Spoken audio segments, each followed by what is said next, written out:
Hi guys! Welcome back to my YouTube channel. Good morning, good afternoon, good evening sa ating lahat. Saan man tayo sulok ng mundo. Sana'y nasa mabuti tayong kalagayan at ligtas anuman masamang kapahamakan. At bago ang lahat, shoutout muna tayo sa founder ng Kalingap, Kuya Val Santos Matubang at Edna Vlogs, Kalingap Rob.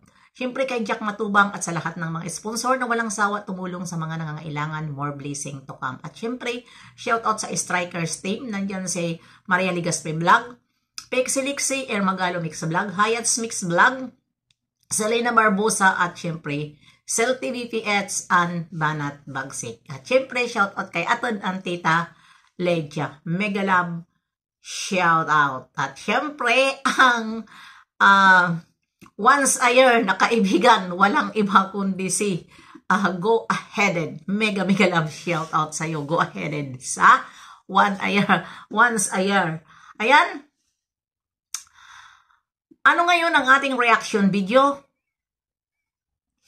Ayan na nga, sa thumbnail natin ang ating minamahal na angels. Walang iba kundi si Bibi Beyonce. Ano? At sasagutin lang natin itong number 1 na bubo na nandyan nakalagay sa akin thumbnail. At andyan ang pangalan niya. Ano? At ito ay Aliyah. Ano? Aliyah ang pangalan nito. Na kung makapagsalita dito sa Bibi Beyonce natin, na bubo ay wagas. Diba? Sasagutin lang naman kita, tandang Aliyah. Bakit? Ang sabi mo dyan, na yun ba ang mag-aartista? Na kahit nga interview hindi makapagsalita, baka bubo. Baka artist ng mga bubo. Diba? Saan ka ba nakakita artista na bubo? At lahat na mga tao, baka hindi mo alam, ha? At lahat na mga ganyan na mayroon silang mga, yung mga artista na yan, o sino pa man na sinasabak, na mayroon silang ganyan mga okasyon na pakuntesan, o kaya mga interview sa kanila, baka di mo alam. Lahat sila ay hindi yun sila makaka-answer kung walang training. Gets mo? Ha? May training po yan sila. Hindi man nila alam kung ano ang isasagot nila doon sa interview. Pag nandoon na sila, isinasabak na ng contest, ay at least na training na sila. Huwag kang bubo. Ikaw ang bubo. Wala kang alam sa mundo. Kahit mga artista, may training yan. Tapos sasabihin mo, bubo, samantala dito, hindi naman yan, interview man lang yan nila Kalingap Rob. At biglaan sila. Ang ini-interview ay hindi naman yan talaga interview na ano ang gusto mo. Kung makapagsalita ka, ay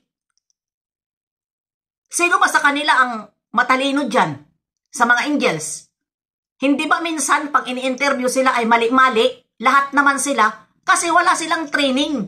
Yun po ay biglaan na tinatanong sila. Huwag kang ganyan. Na kung makapagbobo ka ay wagas. Isipin mo muna kung may ano ka. Isip ka. Alam mo ba ang salitang bobo kung alam mo yon? Diba? At bakit ba kayo guilty na sinabi lang ni Kalingap Rob na may mga plano siya na ano niya si Bibi Beyonce sa modeling o mga artista, nang gagalaitin na kayo, ibinabas nyo na si Kalingap Rob. Ano ang sabi nyo dyan? Pinapangunahan ni Kalingap Rob si Kalingap Edo. Kung talagang mahal ni Kalingap Rob si Beyonce, bakit isasabak sa pagka-artista? Diyos ko Lord! Plano pa lang yan. Hindi yan sigurado. Kung baga, hangang-hanga si Kalingap Rob kay Bibi Beyonce sa kanyang hitsura. Kung baga, pwede ito sa pang modeling, pwede pang artista. Ayusin nyo muna ang inyong mga utak bago kayo magsalita. Isipin nyong mabuti. Huwag yung pangungunahan nyo agad na hindi pa nga. Sinasabi pa lang ni Kalingap Rob, ibabas nyo.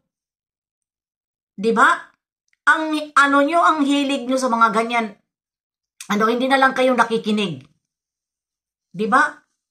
Nakikinig man kayo, pero bobo pa rin kayo makinig. Hindi nyo pa rin iniintindi kung ano ang sinasabi ng isang tao. Di ba? Napakabobo. Ikaw ang bobo. Dahil ngawa ka ng ngawa, pati pa si Bibi Beyonce, idadamay mo na wala naman doon sa interview. Wala naman doon sa interview. Kung baga ang in-interview ni Rain Kalingap Friend ay si Kalingap Rab. Tapos kung makapag-bobo kayo, tapos ibabas nyo si Kalingap Rab, ibabas nyo si Bibi Beyonce, malay man ni Bibi Beyonce. Na ganun ang sinasabi ni Kalingap Rab, na wala naman doon. Ano lang naman yun ni Kalingap Friend?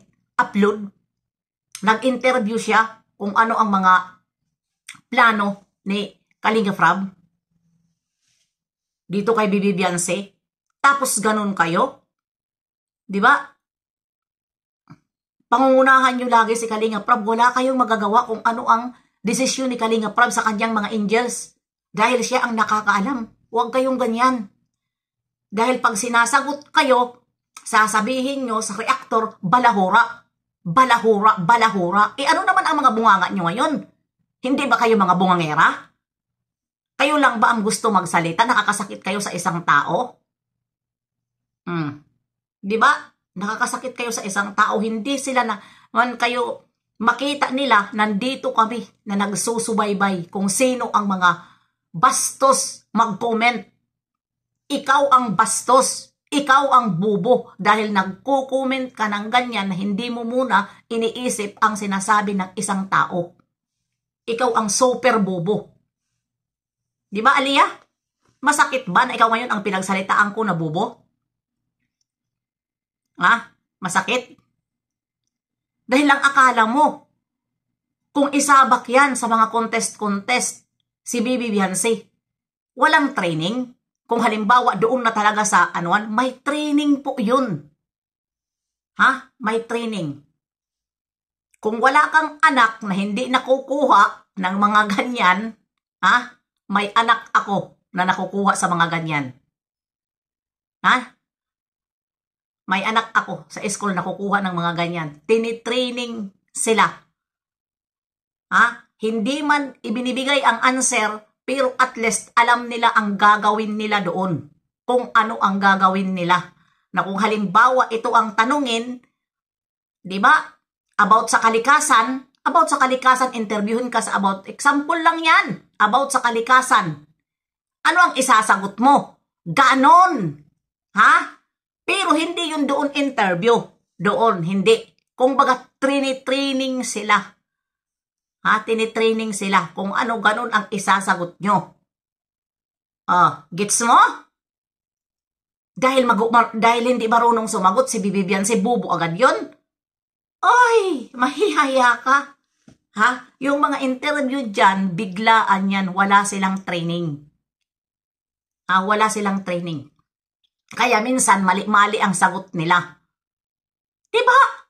Mayroon ba sa kanila dyan, minsan nagkakamat sa tanong ni, yung nag-i-interview sa kanila diyan na sino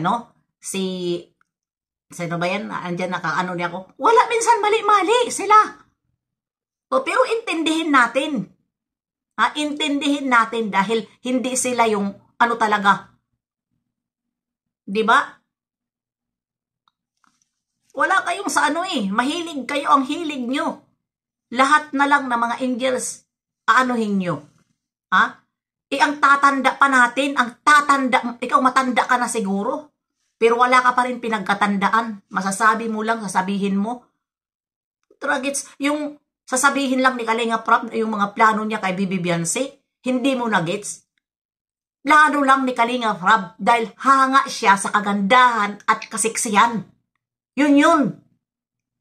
Pwede pang modeling. Diba sabi ni Kalingap Rab, masasabi ko lang,